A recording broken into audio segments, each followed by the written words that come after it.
की वीडियो में आपके साथ पूरी कंप्लीट डिटेल में कवर करने वाले हैं कि असिस्टेंट प्रोफेसर कैसे बना जाता है।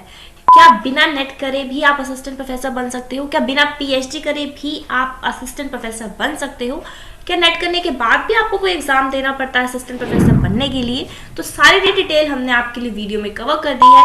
कंप्लीट डिटेल है, आप जरूर गो थ्रू कीजिएगा। फिर भी आपकी कोई प्रॉब्लम रह जाती है हमें कमेंट सेक्शन में बताइएगा, अपने रिव्यूज भी हमें शेयर कीजिएगा। प्लस आप कौन से डिपार्टमेंट से बिलोंग करते हो वो भी बताइएगा, क्योंकि हमारे चैनल पे डेली बेसिस पे आपके लिए बहुत ज़्यादा रिक्रूटमेंट नोटिफिकेशन आती रहती है, ताकि आप उसको रेगुलर बेसिस पे चेकआउट कर सकें। तो स्टार्ट करते हैं वीडियो। सबसे पहले माइंड में हमारे आता है कि असिस्टेंट प्रोफेसर क्या होते हैं, क्या करते हैं और कहाँ पाए जाते हैं। तो असिस्टेंट प्रोफेसर होते हैं जो कॉलेजेस में आपको लेक्चर देते हैं। उनमें और स्कूल टीचर में डिफरेंस क्या होता है?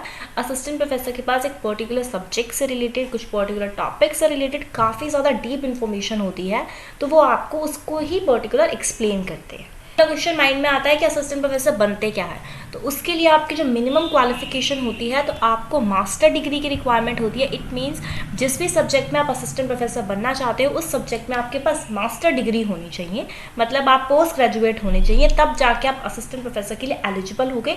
उसके अलावा भी और क्राइटेरिया होते हैं, वो क्या होते हैं वो सुनते हैं। सबसे पहले कि आप नेट के बेसिस पे असिस्टेंट प्रोफेसर बन सकते हो। यस, अगर आपका नेट क्वालिफाइड है। नेट क्या होता है? नेट होता है national eligibility test. It means अगर वो आपका एग्जाम क्वालिफाइड है तो आप बन सकते हो। ये नेट कंडक्ट कराती है दो agency, one is UGC and other one is CSIR. ठीक है, सपोज अगर आपका नेट क्वालिफाइड नहीं है लेकिन आपका असिस्टेंट प्रोफेसर तो फिर भी बनना है, तो क्या फिर भी आप असिस्टेंट प्रोफेसर बन सकते हो? तो उस क्वेश्चन का आंसर भी यही है कि आप फिर भी असिस्टेंट प्रोफेसर बन सकते हो।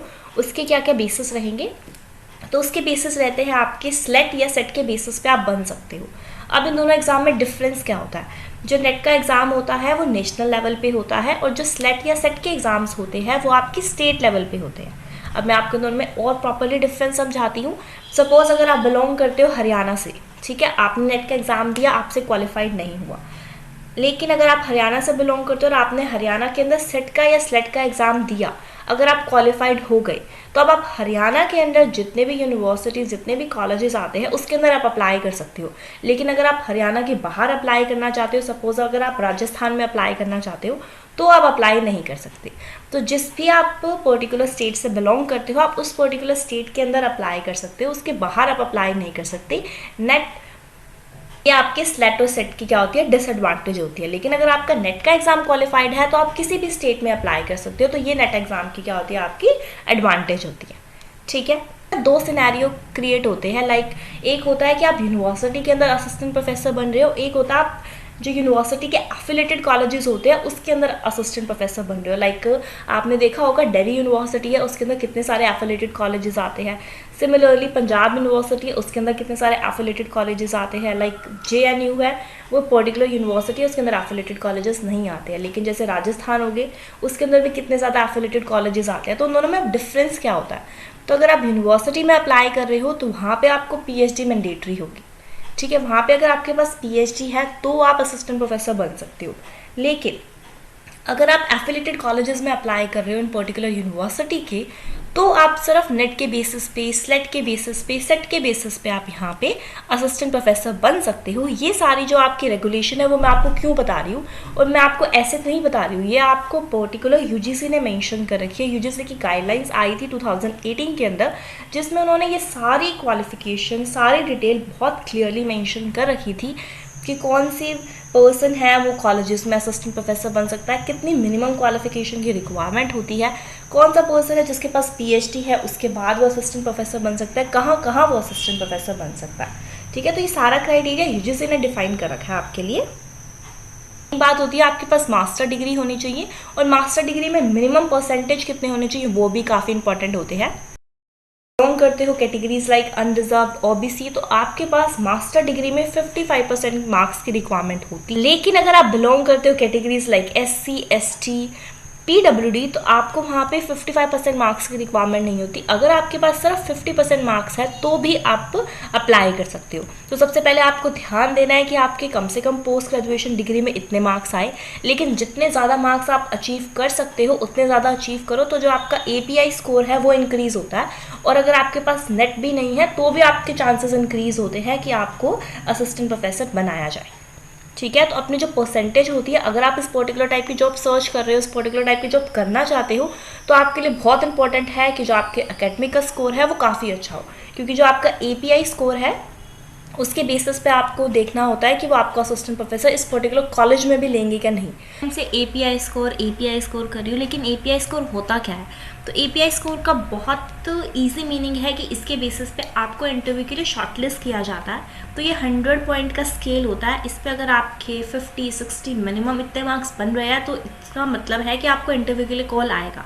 लेकिन अब इसको कैलकुलेट कैसे करते हैं, तो ये भी आपको पूरी डिटेल मेंशन कर रखी होती है। इसकी कैलकुलेशन डिपेंड करती है आपके जो क्वालिफिकेशन है या आपने जो ग्रेजुएशन करी है, पोस्ट ग्रेजुएशन करी है, उसमें आपके कितने मार्क्स बन रहे हैं, उसके बेसिस पे वो आपको कुछ पॉइंट्स देते हैं। सपोज अगर आपके ग्रेजुएशन में 60% है, ठीक है, तो जो आपका स्कोर होगा वो 19 मार्क्स का होगा, जैसे आपको यहाँ पे मेंशन कर रखा है। इसी तरीके से अगर आपके पास पोस्ट ग्रेजुएशन है और आपके मार्क्स 80 से ज़्यादा बन रहे हैं, तो जो आपका API स्कोर में आपको मार्क्स मिलेंगे वो 25 होंगे, ठीक है। ऐसे इन सारे मार्क्स को ऐड करके अगर आपके 50 मार्क्स बन रहे हो, अगर आप कॉलेजेस में अप्लाई कर रहे हो, तो आपको इंटरव्यू का कॉल आ सकता है। तो आपको इंटरव्यू का कॉल आ जाता है क्योंकि अब वहाँ पे आपका नेट भी क्वालिफाइड होगा, ठीक है। तो अब क्वेश्चन आता है कि हमें इंटरव्यू का कॉल कैसे आएगा। तो यहाँ पे आपको अपने मार्क्स कैलकुलेट करने हैं। तो मैं आपको बहुत इजी सा एग्जांपल लेके बताती हूँ। सपोज ग्रेजुएशन में मेरे मार्क्स बन रहे होंगे अप्रॉक्सीमेटली 60 से 80% के बिटवीन, तो इतना मेरा स्कोर हो जाएगा। पोस्ट ग्रेजुएशन में मेरे 80 अबव बन रहे हैं तो मेरा स्कोर इतना हो जाएगा। अगर मेरा नेट क्वालिफाइड है विद JRF, ठीक है, तो मेरा स्कोर इतना हो जाएगा। इन सबको ऐड करके क्या मेरा स्कोर 50+ बन रहा है, क्योंकि मेरे पास कोई एक्सपीरियंस नहीं है, मेरे पास कोई रिसर्च पेपर पब्लिश नहीं है, ठीक है, उसके अलावा मेरे पास PhD भी नहीं है। यहाँ पे मेरे जो मार्क्स ऐड ऑन करके आते हैं, जहाँ पे मेरे पास कोई एक्सपीरियंस नहीं है, कोई रिसर्च पेपर पब्लिश नहीं है, तो यहाँ पे मेरे मार्क्स ऐड ऑन करके आते हैं 54। तो 54 के बेसिस पे मैं यहाँ पे असिस्टेंट प्रोफेसर, तो यहाँ से आपको अपना स्कोर कैलकुलेट करना है। उसके बेसिस पे पता चलता है कि आपको इंटरव्यू का कॉल आएगा कि नहीं आएगा, ठीक है। तो सबसे इंपॉर्टेंट बात है कि जिन्होंने ग्रेजुएशन कर ली है, जिन्होंने पोस्ट ग्रेजुएशन कर ली है और उनका API स्कोर कम जा रहा है, तो वो अपना API स्कोर कैसे इंक्रीज करते हैं। अगर आप PhD कर लो तो आपका API स्कोर अपने आप इंक्रीज हो जाता है, क्योंकि वहाँ पे आपको 25 मार्क्स के अप्रॉक्सीमेटली मार्क्स मिल जाते हैं, ठीक है। लेकिन आप PhD नहीं कर पा रहे हो तो आप ट्राई करो कि आप कुछ रिसर्च पेपर पब्लिश कर लो, ठीक है। रिसर्च पेपर पब्लिश करोगे तो एक रिसर्च पेपर के अप्रॉक्सीमेटली आपको 2 से 3 मार्क्स मिल जाते हैं। कुछ टीचिंग एक्सपीरियंस ले लो, टीचिंग एक्सपीरियंस के भी यहाँ पे मार्क्स मिल जाते हैं आपको, ठीक है। अगर आपको कुछ स्टेट लेवल पे कुछ कंपटीशन आपने जीत रखा है, उसके भी यहाँ पे आपको मार्क्स मिल जाते हैं। तो ये ओवरऑल आपके क्वालिफिकेशन पे, आपने कॉलेजेस में क्या क्या चीज़ों में पार्टिसिपेट कर रखा है, वहाँ पे आपने कितने अवार्ड जीते हैं, उन सारी चीज़ों पे आपका API स्कोर डिपेंड करता है, ठीक है।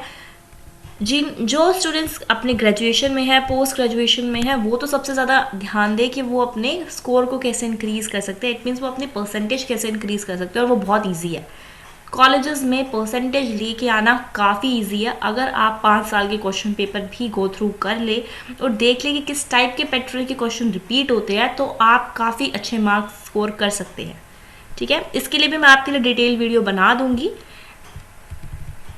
अगर आप चाहते हो तो ये काफ़ी इजी मेथड रहता है आपके API स्कोर कैलकुलेट करने का, ठीक है।